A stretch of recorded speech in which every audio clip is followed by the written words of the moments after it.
Bonjour et bienvenue sur la chaîne Feel the Game pour une nouvelle vidéo consacrée cette fois-ci à Marvel Champions, le jeu de cartes évolutif et la nouvelle boîte de campagne qui vient de sortir. Donc on nous l'avait déjà annoncé sur quelle nouvelle temporalité, quelle nouvelle campagne ça serait. Donc là on revient un petit peu plus aux sources du comics, c'est-à-dire on revient à Spider-Man.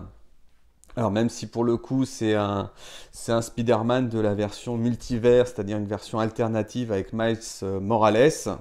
Donc c'est une version un peu plus moderne du Spider-Man qu'on a connu, mais on retrouve ses ennemis jurés depuis toujours, donc les Sinistres 6, alors qui sont un groupement de super vilains qui se sont retrouvés dans différents formats.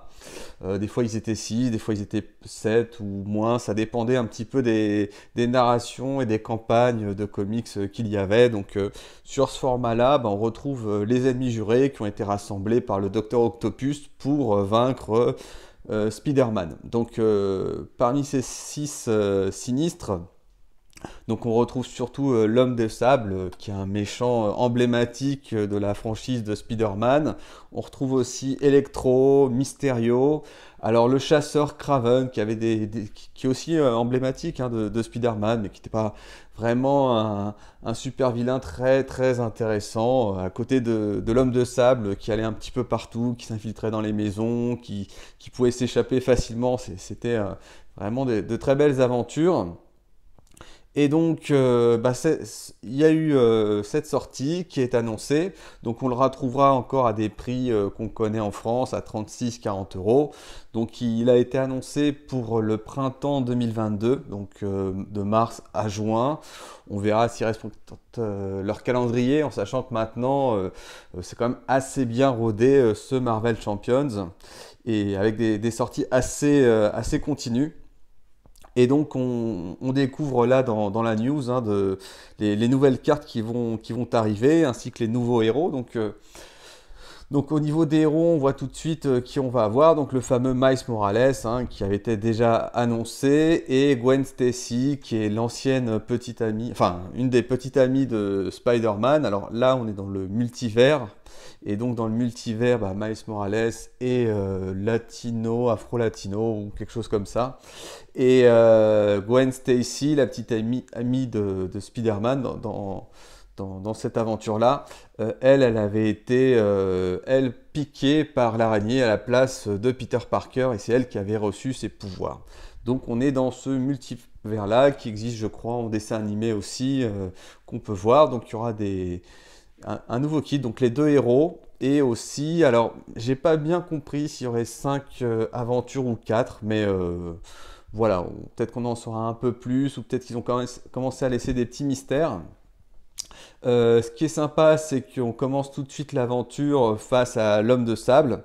Donc là, on voit déjà un petit peu ses caractéristiques et ses pouvoirs qui ont l'air très sympas, avec des cartes d'environnement. Donc c'est des cartes qui ont été lancées lors de la première campagne Crâne Rouge et qui vont faire des effets de jeu supplémentaires. Donc c'est vrai qu'on note au fur et à mesure des campagnes des complexités de plus en plus fortes au niveau... au niveau du gameplay. Donc il faut être très très vigilant, et les premières parties, faut être plutôt très lent ou très aguerri pour bien suivre les instructions. Donc un jeu qui se complexifie. Donc on commence par l'Homme des Sables, et ensuite on va affronter le Venom. Alors le Venom maintenant qu'on voit beaucoup, que ce soit en dessin animé, BD ou film. Donc j'espère un Venom un peu moins ridicule que dans le dernier Venom 2 qui est sorti.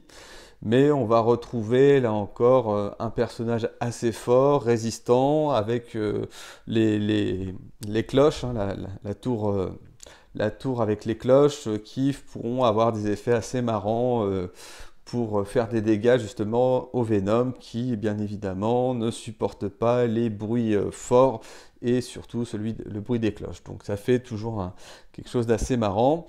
Ensuite, vous affronterez Mysterio. Donc Mysterio qui a eu aussi droit à son film avec, avec Spider-Man et un petit peu d'Iron Man en quasiment caméo, quoi. Mais enfin, un peu plus qu'en caméo, mais qu'on voit pas mal en fait. Donc Mysterio, et on voit une intrigue qui sera sûrement très intéressante avec des murs de glace et des illusions, parce que Mysterio est le maître de l'illusion. Et ensuite, on va arriver sur alors quelque chose un petit peu différent, mais qu'on a peut-être retrouvé sur une petite boîte de campagne qui s'appelait les Démolisseurs, même si ça a l'air quand même assez différent. Donc là, on aura les 6 méchants, effectivement. Donc là, on voit le Scorpion qui sera en plus, et l'Hobgoblin, donc c'est le super bouffon. Et donc 6 personnages comme ça qui affronteront. Donc Spider-Man, alors de ce que j'ai cru comprendre de la news, ça ne sera pas forcément une confrontation directe comme les Démolisseurs, mais plutôt une tentative d'escape, d'échappement pour éviter les 6. Ils sont trop nombreux pour Spider-Man et il devra tenter de s'échapper. Et donc cette fois-ci, il devra résoudre de la menace pour pouvoir s'échapper. Donc des nouvelles mécaniques qui vont être introduites, puis surtout ce que j'espère c'est qu'il y aura un maximum de packs qu'on pourra réinsérer dans d'autres campagnes, parce que de toute façon ce qui est bien c'est de pouvoir rajouter toutes ces intrigues supplémentaires, même si on joue par exemple contre le Rhino de la boîte de base, si on peut rajouter, je sais pas, alors il l'avait un petit peu fait dans la boîte le bouffon vert, mais peut-être rajouter des sets modulaires qui pourront enrichir un petit peu et renouveler les quêtes de base qu'on a dans la boîte de base, avec notamment Rhino qui était un peu plus dans le fluff, et peut-être aussi Klaw et un peu moins Ultron. Voilà, et ensuite on nous révèle enfin les personnages avec leurs caractéristiques. Donc il commence par Gwen Stacy, donc qui elle a été piquée par une araignée radioactive, et donc il y aura elle des synergies avec les autres. Alors je crois que c'est pas... Elle aura plus des interventions, je ne sais plus si c'est avec The Shield. Voilà, ah oui, avec les Web Warriors, tout ça, c'est ça.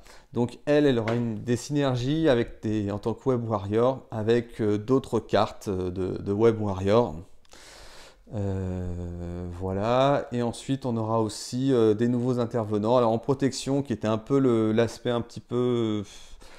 peut-être pas le plus intéressant des 4 aspects, sûrement le moins intéressant l'état, même si on peut peut-être faire des decks tech qui commençaient un petit peu à s'étoffer.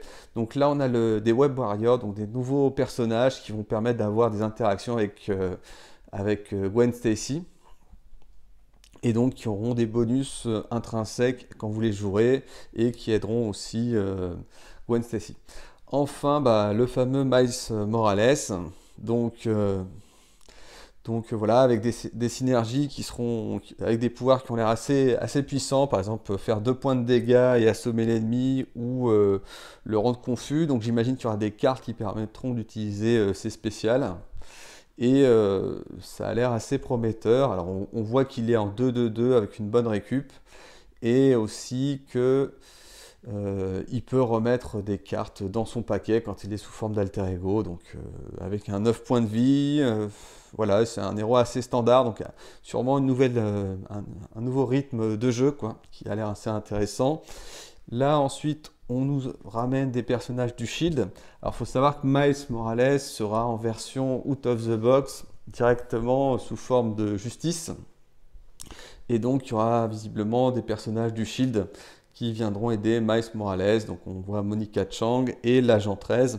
Alors à noter que ça renforce un petit peu aussi les héros, je dirais les alliés du pack Justice, et on a quelques héros, quelques alliés donc du kit qui sont basiques. Donc on a l'agent 13 qui n'est pas très bien dessiné là quand même, avec des pouvoirs peut-être intéressants qu'il faudra voir en fonction des synergies, des compilations. Voilà, donc je vous laisse découvrir ces cartes. Je vous mettrai le lien directement si vous souhaitez consulter la page, qui est en anglais évidemment, vu que le site de FFG est toujours pas remis en bon état en version française. Donc écoutez, si vous avez apprécié cette news, n'hésitez pas à vous abonner si ce n'est pas déjà fait, un petit pouce vers le haut, et je vous dis à très bientôt. Au revoir.